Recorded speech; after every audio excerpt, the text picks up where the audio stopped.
परम शांति।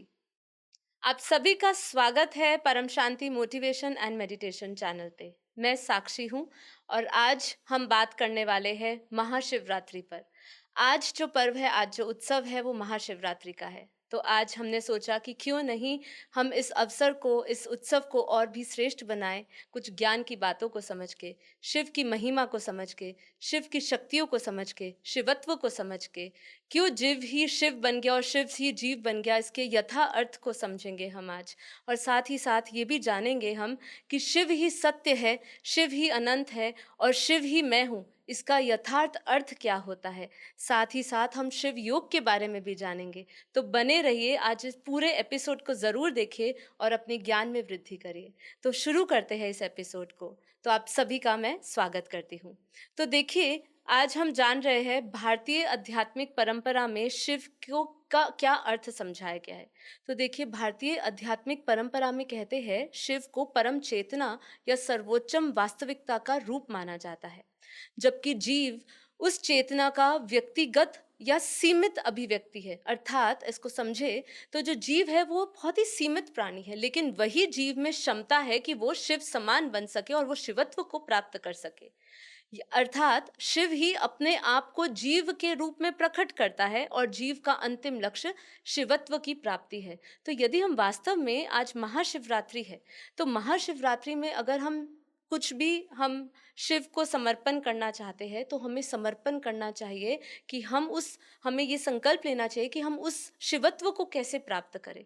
ध्यान, योग, साधना ये तभी परिपूर्ण हो सकती है जब हम इसके यथार्थ अर्थ को जानते हैं, और यथार्थ ज्ञान से ही यथार्थ योग को समझा जा सकता है। तो यहाँ कहते हैं कि शिव ही जीव बन गया।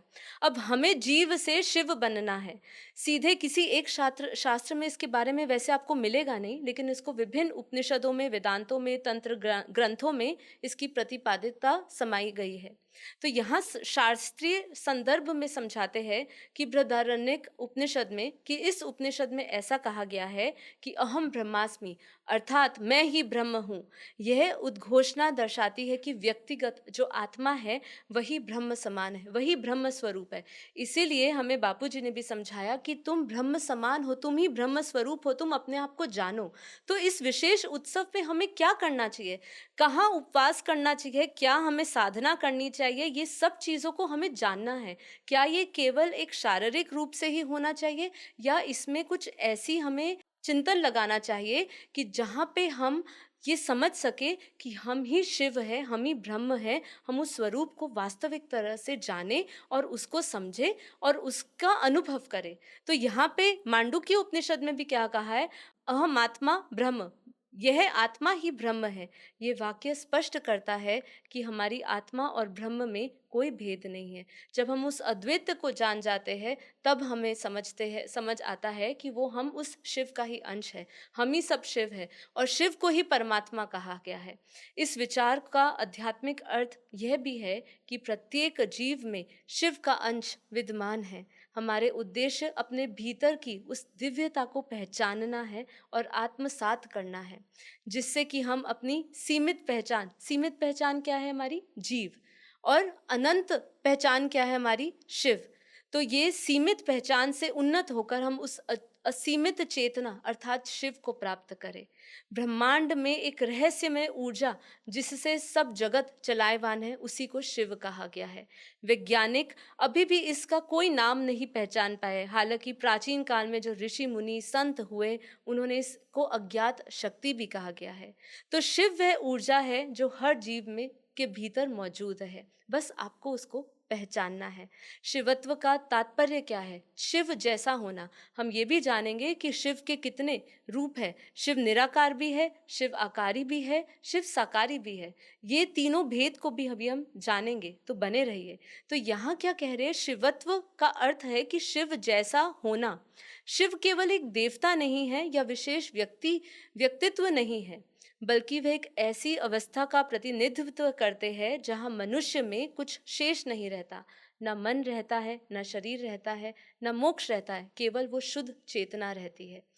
शिवत्व प्राप्त करने का मार्ग आत्म साक्षात्कार का मार्ग है। शिवत्व प्राप्त करने के लिए आत्मचिंतन और ध्यान आवश्यक है, जिससे व्यक्ति अपने भीतर की शुद्ध चेतना को पहचान सके।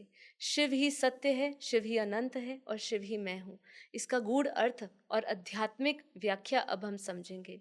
तो देखिए, क्या है कि शिव केवल एक देवता नहीं, वो परम सत्य है। हम ये भी जानेंगे पूरे एपिसोड के अंत में कि बापूजी ने शिव के ऊपर महाशिव समझाया, परम महाशिव समझाया, तो ये क्या है, इसको भी जानेंगे। तो बने रहिएगा। पर अभी हम शिव जान रहे हैं। शिव कौन है? शिव को परम सत्य क्यों कहा? क्योंकि वो इस ब्रह्मांड की शक्ति है, वो ब्रह्मांड की ऊर्जा है। ब्रह्मांडीय ऊर्जा को शिव की शक्ति से ही जाना गया है। शिव शक्ति से ही ब्रह्मांड की ऊर्जा को निर्मित किया गया है। अब ये समझाते हैं कि शिव केवल कैलाश पर रहने वाला कोई महायोगी नहीं है, बल्कि वह स्वयं ही चेतना का उच्चतम स्तर है। क्योंकि जो शिव है, जो शिव निराकार है, वो कहाँ रहता है, उसका निवास स्थान क्या है? तो शिव जो रहता है वो परम धाम में रहता है। हमें बापूजी ने भी बताया। बापूजी की एक बहुत ही सुंदर वीडियो है, 7 सीक्रेट्स ऑफ शिवा। आप ज़रूर देखिएगा, बापूजी के मेन चैनल पे जाइएगा, बापूजी दशरथ भाई पटेल, वहाँ पे आप जाइएगा और सर्च मारिएगा 7 सीक्रेट्स ऑफ शिवा। बहुत ही वंडरफुल वीडियो है जिसमें बापूजी ने सारे शिव से संबंधित जितने भी रहस्य है, गूढ़ रहस्यों को बहुत ही गहराई से समझाया है, जिसमें शिव का निराकार, आकारी और साकारी रूप समझाया है। अब यहाँ कहते हैं शिव ही सत्य और शिव ही अनंत। उसको इसलिए समझाया क्योंकि अद्वैत वेदांत में शिव तत्व का सार बताया गया है। इसका यदि गहरा अर्थ हमें समझना है तो हम सबसे पहले समझते हैं शिव ही सत्य, और शिव और परम सत्य क्या है। तो सत्य क्या होता है, हमें ये परिभाषा जरूर समझनी चाहिए। देखिए, सत्य वो है जो कभी भी उत्पन्न नहीं हुआ, जो न कभी नष्ट हुआ है। तो देखिए, इसको समझने के लिए हमें सनातन शब्द को भी समझना पड़ेगा साथ ही साथ। सनातन का अर्थ होता है जो कभी भी चेंज नहीं हुआ, जो हमेशा, जिसका कोई अंत नहीं है, जो शाश्वत रहा है। ठीक है, ऐसे ही वो परम सत्य है जो शाश्वत है, जो चेंज कभी भी नहीं होता है। ठीक है, तो सत्य वह है जो सदैव विद्यमान रहता है। तो ये ब्रह्मांड को चलाने वाली जो शक्ति है वो हमेशा रहती है। जब तक कल्प प्रलय, महाकल्प प्रलय, महाकाल प्रलय नहीं होता, तब तक ये ब्रह्मांड, महाब्रह्मांड, परम महाब्रह्मांड को वाइंड अप नहीं किया जाता, तब तक शिव का अस्तित्व रहता है। और ये भी शिव हमें समझना होगा कि केवल एक शिव नहीं है। बापूजी ने हमें समझाया है अपने ज्ञान में कि अनंता अनंत ब्रह्मांड है। अनंता अनंत ब्रह्मांडों का मालिक कौन है? जैसे एक ब्रह्मांड है तो उसका मालिक है शिव। और हमें पता है, हमारी कथाओं में ऐसे दृष्टांत और ऐसी कई कथाएं हैं जिसमें देवी ने ब्रह्मा विष्णु शंकर जी को अनेक ब्रह्मांड दिखाए। तो जितने ब्रह्मांड उतने ब्रह्मा विष्णु शंकर, और जितने ब्रह्मांड उतने ही क्रिएटर उनके शिव। तो अनंता अनंत ब्रह्मांड बनते हैं और बिगड़ते हैं, और उसके बनने की जो चेतना है, जो कॉन्शियसनेस है, उसी को शिव कहा गया है। इसीलिए उसको सत्य कहा, क्योंकि उसको शाश्वत कहा गया है। सत्य वह जो सदा विद्यमान, जिसे काल स्थान परिस्थिति बदल नहीं सकती, क्योंकि परम धाम में परम प्रकाश है, परम लाइट है, और वो निराकार है, जिसको अलग अलग धर्मों में अलग अलग तरीके से नाम दिया गया। किसी ने उसको नूर कहा, किसी ने उसको गॉड इज लाइट कहा। वही निराकार रूप है। और उसी का एक आकारी रूप भी है। जो आकारी रूप है वो विष्णुपुरी से ऊपर शिवपुरी में रहता है। और उनका ही साकारी रूप भी है, जो अलग अलग रूप में अवतार शिव के होते हैं। उसमें से शंकर एक है, जो आज भी कैलाश मानसरोवर में अपने सूक्ष्म रूप में अपने परिवार के साथ रहते हैं। तो ये बहुत ही गूढ़ रहस्य है, ये सूक्ष्म रहस्य है। इसको हमें जानना होगा। केवल हमने उपवास कर लिया, केवल हमने कुछ भजन कर लिए, हमने ध्यान कर लिया, लेकिन ज्ञान नहीं समझा, तब तक हम उस परमात्मा को पूर्ण रूप से समर्पित कैसे हुए? आज तक मैं यही समझ आती थी जब हम भक्ति मार्ग में थे कि केवल सिर्फ पूजा करना, उनकी अर्चना करना, हमने उपवास कर लिया तो हमारे लिए काफ़ी है। लेकिन इतना काफ़ी नहीं है। आप उसमें ध्यान भी तभी लगा पाओगे जब उसका स्थान पता होगा, उसका अर्थ समझ आएगा आपको, तभी आप उससे ध्यान लगा पाओगे। तो इसीलिए हमें शिव को समझना है। अब यहाँ पे कहा शिव ही वह सत्य है जो शाश्वत और अपरिवर्तनीय है। क्योंकि जब वो निराकार रूप में होता है तो वो अपरिवर्तनीय होता है, वो सत्य होता है, वो शाश्वत होता है। अब गीता में भी इसीलिए क्या कहा गया है कि जो सत्य है वह सदा रहेगा, जो असत्य है वो नष्ट हो जाएगा। शिव इस जगत का एकमात्र अचल सत्य कहा, क्योंकि वह जन्म और मृत्यु से परे है। इसीलिए शिव सत्य है, क्योंकि वह अनादि है, अनंत है और शाश्वत है। शिव ही अनंत इसलिए कहा क्योंकि शिव अनंतता का प्रतीक है। शिव को कोई आदि, शुरुआत या अंत नहीं है। ब्रह्मांड में जो कोई भी रूप है वह सीमित है, लेकिन जब जो निराकार है वह अनंत है, उसको कोई सीमा नहीं बांधती। तो शिव निराकार भी है और साकार भी है, इसलिए उसको अनंत कह दिया। शिवलिंग का प्रतीक भी अनंत ब्रह्मांडों को दर्शाता है। तो यहाँ हमें शिवलिंग का भी अर्थ समझना है। लिंग मतलब प्रकाश होता है, तो जो उसका आकारी रूप होता है, जो प्रकाशमान स्वरूप होता है, उसी को शिवलिंग कहा गया है, जिसको अनंत ब्रह्मांड की ऊर्जा के रूप में दर्शाया गया है। जिसका कोई रूप नहीं, कोई सीमा नहीं, वही शिव। इसीलिए शिव अनंत है। कोई वह रूप रहित कालातीत और अनंत चेतनाओं के प्रतीक है। शिव ही मैं हूँ, ये सबसे इम्पॉर्टेंट बात है जो हम अब समझेंगे। क्योंकि हमारा लक्ष्य क्या होना चाहिए, हमने जब ये एपिसोड की शुरुआत करी, ये सेशन की, तो हमने सबसे पहले यही जाना और यही संकल्प लिया कि देखिए, यदि आपको शिवरात्रि मनानी ही है, महाशिवरात्रि मनानी ही है, तो संकल्प लीजिए कि मैं उस शिवत्व को समझूं। मैं ये समझूं कि अहम ब्रह्मास्मि क्या है, शिवोहम क्या है, शिव ही मैं हूँ, ये कैसे हम जाने। शिव वो परमात्मा है, तो उस परमात्मा को कैसे जाने। और हम सभी परमात्मा समान हैं, हमारे अंदर वो ऊर्जा है, पर हम इसको जानते नहीं। जब हम अपने आप को जीव मान सकते हैं, तो मेरा प्रश्न सभी व्यूअर से यही है, तो अपने आप को शिव क्यों नहीं मान सकते?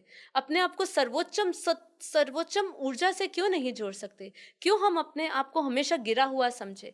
क्यों हम अपने आप को एक सिर्फ जीव बुद्धि से समझे? जबकि हमें कहा है कि हमारा परमात्मा जो है वो अनंत शक्तियों का मालिक है, वो सर्वशक्तिमान है, तो उसका अंश इतना शक्तिहीन कैसे हो सकता है? ये प्रश्न आप सभी से है।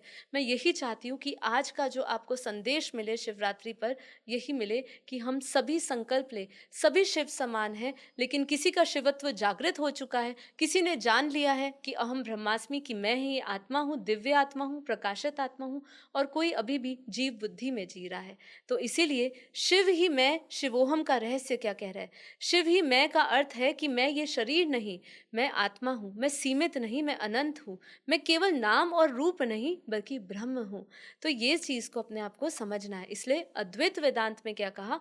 अहम ब्रह्मास्मि, शिवोहम। जिस दिन हम अपने भीतर के शिव को पहचान लेंगे, उस दिन हम सभी शिवत्व को प्राप्त हो जाएंगे। और यही संदेश है मेरा कि ये संकल्प लीजिए, अपने आप को एक जीव बुद्धि में मत सीमित करिए, अपने आप को एक जानवर समान ना समझिए, अपने आप को कमजोर मत समझिए। हम शिव समान हैं, हम शिवत्व को प्राप्त कर सकते हैं, और हमारा जीवन भी है ना, वो इसीलिए ही प्राप्त हुआ है। हमें क्यों जीवन मिला है, हमें मनुष्य जीवन क्यों मिला है, हम किसी और 84 लाख योनियों में क्यों नहीं भटक रहे हैं? ये प्रश्न अपने आप से पूछिए। इसलिए नहीं भटक रहे, हमें ये जीवन इसीलिए मिला है क्योंकि उसका उद्देश्य केवल मोक्ष प्राप्ति है, अपने आप को जानना है, अहम ब्रह्मास्मि को जानना है कि मैं ब्रह्म हूँ, मैं उसके समान हूँ, और मैं उसमें अंत में जो जो उस परम सत्ता सत्य को जानने वाला हूँ। इसीलिए उसको क्या कहा? सत्यम शिवम सुंदरम भी उसको उसी को कहा गया है। तो ये भी हमें समझना है।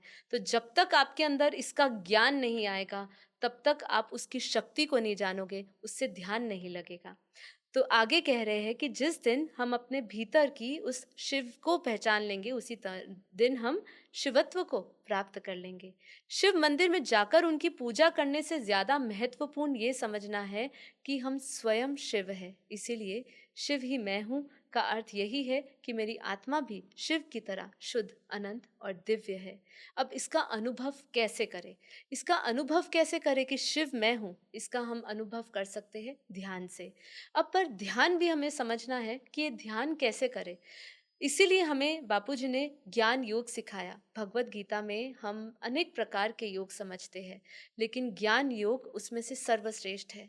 क्योंकि ज्ञान जिस प्रकार से आपको अपने परमात्मा से, अपने इष्ट से, आपके अपने क्रिएटर से आपको जोड़ता है, ऐसा ऐसा योग और कोई नहीं है। इसलिए भगवान श्री कृष्ण ने गीता में क्या कहा कि ज्ञान से पवित्र ना कोई वस्तु है, ना कोई तत्व है, मुझे सिर्फ ज्ञानी आत्माएं अति प्रिय है। तो उन्होंने ये क्यों कहा? क्योंकि ज्ञान से जो उनको जानते हैं, वही उनके सच्चे सच्चे स्वरूप को जानते हैं। तो इसीलिए ध्यान अगर करना है तो केवल मंत्र जाप नहीं होगा। मंत्र जाप करने से भी आप क्या करेंगे? मंत्र जाप से आप उसकी ऊर्जा को कैसे समझेंगे? क्योंकि उसके बारे में तो जानते नहीं कि कैसे वो क्या कार्य कर रहा है, वो कहाँ पे है, उसका ना आदि ना मध्य ना अंत के ज्ञान को समझ रहे हो, ना सृष्टि के रहस्य को समझ रहे हो, तो कैसे केवल आपको एक मंत्र जाप, और मंत्र जाप में भी अगर आपको शक्ति चाहिए कि मुझे उस मंत्र से शक्ति मिले, तो उसमें आत्मा में बल होना चाहिए, आत्मा में शक्ति होनी चाहिए। आत्मा में बल नहीं तो ध्यान भी कैसे करेंगे? तो ये हमें ध्यान से अनुभव किया जा सकता है। साक्षी भाव अपनाना पड़ेगा, संसार के उतार चढ़ाव को देखकर भी विचलित ना हो और शिव की तरह स्थित प्रज्ञ हो, ये हमें अपनाना होगा। प्रेम और करुणा को अपनाना होगा, अहंकार का नाश करना होगा। जब तक मैं बना रहेगा तब तक शिव का अनुभव नहीं होगा। अनंता का अनुभव करना पड़ेगा, अर्थात शरीर और मन की सीमितता से परे अपने आप को आत्मा अनंत समझना होगा। जो स्वयं को शरीर और मन से परे समझ लेता है वही शिवोहम का अनुभव करता है। तो यदि हम निष्कर्ष पर आते हैं तो यही समझ आता है कि शिव ही सत्य, शिव ही अनंत है और शिव ही मैं हूँ, क्योंकि मेरी आत्मा भी शिव की तरह शुद्ध और दिव्य है। तो देखिए, ये हमने जाना महाशिवरात्रि पे कि शिव का अर्थ क्या है। अब हम थोड़ा सा बेहद के ज्ञान से समझते हैं कि देखिए, हम अक्सर देखते हैं कि शिव भी ध्यान में लीन होते हैं। अब प्रश्न ये उठता है जो बहुत ही इम्पोर्टेंट है, मतलब काफ़ी लोगों का शायद इस पर ध्यान नहीं गया हो, लेकिन जो भी शिव के आराध्य अपने आप को मानते हैं कि शिव उनका आराध्य है, तो उनको ये प्रश्न ज़रूर समझना चाहिए, उनके अंदर ये जवाब भी आना चाहिए कि शिव किसका ध्यान करते होंगे? शिव ध्यान करते हैं उसके उनके क्रिएटर का। तो उनके क्रिएटर कौन है? एक होती है शिवरात्रि जो हर महीने आती है, एक होती है महाशिवरात्रि। तो महाशिवरात्रि है तो महाशिव भी होगा। तो महाशिव ही शिव का मालिक है और महाशिव का भी मालिक परम महाशिव है। और ऐसे हमें समझना पड़ेगा, शिव जो है वो एक ब्रह्मांड का मालिक है, जो महाशिव है वो गैलेक्सी का मालिक है, परम महाशिव है वो यूनिवर्स का मालिक है। ऐसे अनंता अनंत ब्रह्मांड है, अनंता अनंत गैलेक्सी है, अनंता अनंत यूनिवर्स है, ग्रेट यूनिवर्स है, फिर हमारा पूरा मल्टीवर्स है। तो ये जो दुनिया है, जो अदृश्य है, जो हम जिसको अभी नहीं देख रहे हैं, लेकिन इसको चलाने वाली जो कॉन्शियसनेस है, उसी को हमने शिव कहा, कहीं पर महाशिव कहा, कहीं पर परम महाशिव कहा। जैसे जैसे चेतना का स्तर आपका बढ़ेगा, वैसे वैसे आपको समझ आएगा कि हम केवल एक शिव समान भी नहीं, हमारे भीतर तो शिव से भी ऊपर की शक्तियाँ हैं, जिसको बापूजी ने कहा बेहद की शक्ति। इसलिए बापूजी ने हमें कहा कि तुम सभी बेहद के बेहद की परम परम आत्माएं हैं। वो बेहद की आत्माएं जिनके अंदर बेहद के बेहद की कला का अनंत प्रकाश है, अनंत शक्तियाँ हैं। तो इसको जानने के लिए आप सभी को मेरे इस एपिसोड को अच्छी तरह फिर से सुनिए और समझिए और मेरे साथ जुड़िए। हम डेली लाइव मेडिटेशन कराते हैं मॉर्निंग में 5:30 बजे, जहाँ पे हम डेली आत्मस्वरूप का अभ्यास करते हैं, ध्यान करते हैं। आप ध्यान को भी समझेंगे कि ध्यान, योग, इन सब में क्या अंतर है।